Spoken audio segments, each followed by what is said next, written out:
o exame de laboratório padronizado, tudo mais, é a mesma coisa. Então essa apostilinha é dos testes. Ensaio, aí é um laboratório mais complexo. O principal deles é o que determina a granulometria da Terra. Granulometria é definir qual a proporção entre as partículas de várias dimensões. Então, quantos por cento é areia, partícula maior, quantos por cento é argila, que é a partícula menorzinha, quantos por cento tem uma partícula intermediária, quantos por cento de pedregulho. Ou seja, a gente pega uma amostra de terra, separa por tamanho as partículas e calcula quantos por cento tem de cada um. Então isso é o que a gente chama de definir a granulometria. Se faz um gráfico, tem a curva de distribuição granulométrica. Fazer no laboratório é bastante complexo. Como que eu vou separar as partículas? Peneira. Tem peneira de várias aberturas padronizadas, põe na sequência, né? Da maior para menor, põe a terra lá em cima, partícula maior que a abertura da peneira fica retida ali. A que for menor passa. Daí fica retido na próxima. A gente vai separando por tamanho. Só que chega um ponto que não tem como fazer peneira mais fina que aquilo. Então a gente tem, por exemplo, peneira 200. Já tem 200 aberturas numa polegada quadrada. Cada aberturinha da peneira tem 0,075 milímetros. Então é finíssimo. Mais fino que aquilo fica difícil. Tem peneira 400, mas é muito rápido, né? Então daí tem que fazer sedimentação, é um processo muito lento. A gente pode fazer uma imitação disso rápida no campo, que é o teste do vidro. Então a gente precisa de um vidro transparente aí, por exemplo, vou usar um de Nescafé de 200 gramas, né? Que precisa ser um vidro transparente de seção uniforme. Pode ser um vidro assim, porque depois vai complicar, né? Tem que ser cilíndrico, transparente, o mais longo possível. Então um vidro, uma amostra da terra seca, destorroada, então pega um punhadinho da terra, deixa secando ao sol, ou se tiver pressa, põe numa frigideira, no fogareiro, seca a terra, destorroa, porque a argila, ela, quando seca, ela se junta uma partícula na outra, forma um torrãozinho, parece uma pedra, um pedregulho às vezes. Então tem que estar destorroado. No laboratório tem equipamento para isso. No campo, põe em cima de uma pedra, pega um pedaço de madeira e vai esfarelando, destorroando o máximo possível a terra. Não precisa estar sequinha, solta, destorroada. Então, uma porçãozinha de terra, um pouco de sal, uma reguinha, relógio para marcar o tempo, né? E a gente faz o seguinte, a gente marca na altura do vidro, mais ou menos um terço da altura do vidro, para a gente não colocar muita terra nesse vidro, né? Aí o próximo passo, a gente coloca água no vidro, coloca aí um terço da terra seca, coloca a água, vai agitando para dissolver, né, para ficar a terra dispersa na água, agita isso aí, tampa o vidro, agita, tenta dispersar o máximo possível as partículas de terra na água, deixa em repouso numa superfície horizontal, aí, plana, depois põe uma pitadinha de sal, pitadinha mesmo, bem pouquinho, um beliscãozinho de sal, agita bem de novo, daí deixa novamente em repouso. Depois de 1 minuto mais ou menos, as partículas de areia foram para o fundo. São as partículas maiores da Terra. São mais pesadas, afundam mais rápido. Então a gente vai separar em função das dimensões, pela velocidade que ela cai aí pela ação da gravidade. Ela desce pela ação da gravidade. Então não precisa ser tão rigoroso. 1 minuto depois. Não precisa pressa aqui. Mas só para a gente saber que a areia é o que vai sedimentar mais rápido. Ninguém quer perguntar nada? Aí no caso for 1 terço de terra e 4 de água, vamos supor, porque tem mais água do que terra. É mais água que terra. Então, divide por 3 a altura do vidro é o máximo que a gente põe de terra. Depois põe água até encher. E tem espaço para agitar. Porque se a gente puser muita terra logo no começo, eu falo para os alunos, não vai ter espaço aqui para ele fazer competição, para competir na corrida, né? Não é mais fácil medir aquelas corridas que tem de 50 metros do que de maratona? Quanto mais curta a distância, mais difícil de perceber a diferença entre um e outro, na velocidade, né? Mesma coisa ali. No laboratório, laboratório a gente faz isso com uma proveta de 1 litro. Ela é bem alta. Então é um cilindro bem alto, tem um espaço grande para a gente notar bem a diferença de velocidade. Mais uma pergunta mais?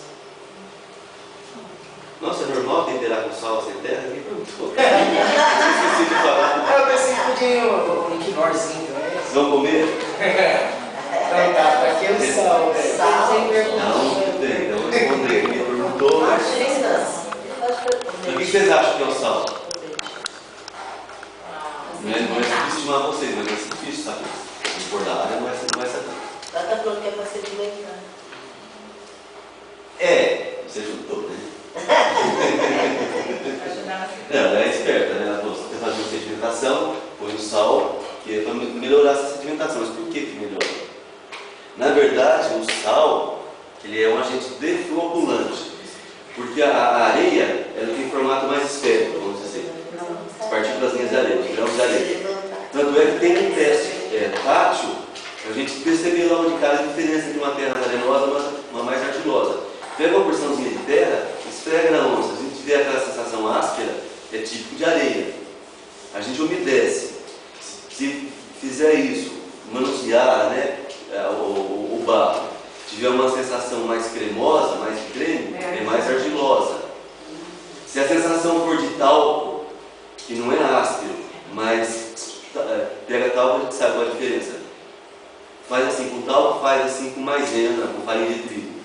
A sensação é bem diferente, né? O talco não é áspero, mas escorrega.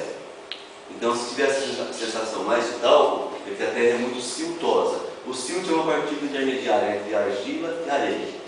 Tá? Então, a partícula de argila e de areia, esférica. A partícula de argila é mais lamelar, são plaquetas, muito pequenas. E depende do tipo de mineral que originou essa argila ou essa areia, vai ser a composição delas, né? Mas de uma forma geral, as partículas de argila, elas se atraem, se juntam por atração elétrica. Elas têm carga elétrica. Aquela história lá que ninguém mais de nós aqui lembramos, né? Os cátions, ânions, etc. Então elas se juntam por atração elétrica. Quando a gente coloca o sal na água, altera essa carga. Então facilita separar as partículas de argila. Mas se puser muito sal, daí inverte totalmente a história da carga elétrica, daí pode juntar. Vermelho primeiro, né? Pegou você de surpresa, não é para fazer pose, né, professor? Ele faz pose. Então, se puser muito sal, flocula tudo, daí perde o ensaio. Até tempo a gente testa com mais sal, com menos sal. Mas um pouquinho de sal é só para isso. Fiz o sal de cozinha mesmo, cloreto de sódio. No laboratório, a norma tem que ser uma coisa meio assim, pomposa, eles usam hexametafosfato de sódio. É um outro sal. Tá? Mas enfim, o sal é o agente flocculante. Então vamos agilizar isso. Então vamos agilizar, mas não agiliza, né? Depois de um tempo, vamos passar todos? Eu gosto de sequência. O primeiro que sedimenta é a fração de areia, depois acima dela vem o silt, depois por último vem a argila. Então aí em 24 horas, às vezes precisa muito mais, a gente vai ter essas 3 camadas. A gente percebe visualmente as 3 camadas. Aí é só medir, né? Mede o total, mede a altura de cada uma das camadas, a espessura de cada uma das camadas e calcula a porcentagem. A regrinha do está para, né? A regrinha de 3. Esse está para aquele, como esse está para aquele. Não é? Então a fração argila. T3 menos T2 dividido por T3 vezes 100%. Parece uma formulinha complicada aqui, mas não é. É porcentagem. Se não mostrar a fórmula, quem calcula a porcentagem já sabe fazer, né? Aqui tem 10 centímetros, aqui tem 3. 3 dividido por 10, 0,3, 30%. Hã? Tudo bem. Bom, e daí com isso a gente pode classificar os solos. Eu tenho que ir para essa outra transparência para poder voltar. Isso aqui não é tão... Passa todos.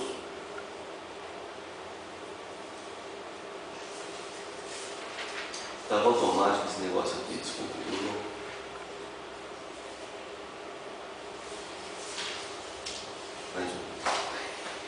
Então a gente tem aqui esse diagrama triaxial, considerando os três componentes desse silt, argila, silt e areia.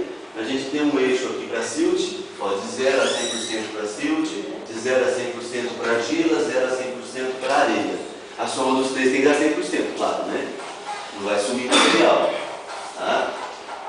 Então, e aqui a chave de entrada, né? Então o silt tem que entrar nessa direção, que eu coloquei na corzinha azul. Então, por exemplo, deu lá 50% de silt, então eu vou entrar aqui. Deu, sei lá, 30% de argila, entra aqui. Então, com certeza vai ter que dar 20% de areia. Então, entrando com as três porcentagens, vai cruzar em um ponto. Por exemplo, se cruzar aqui, está dentro dessa mancha, que tipo de terra é? Terra argilosa. Se cair nessa região aqui,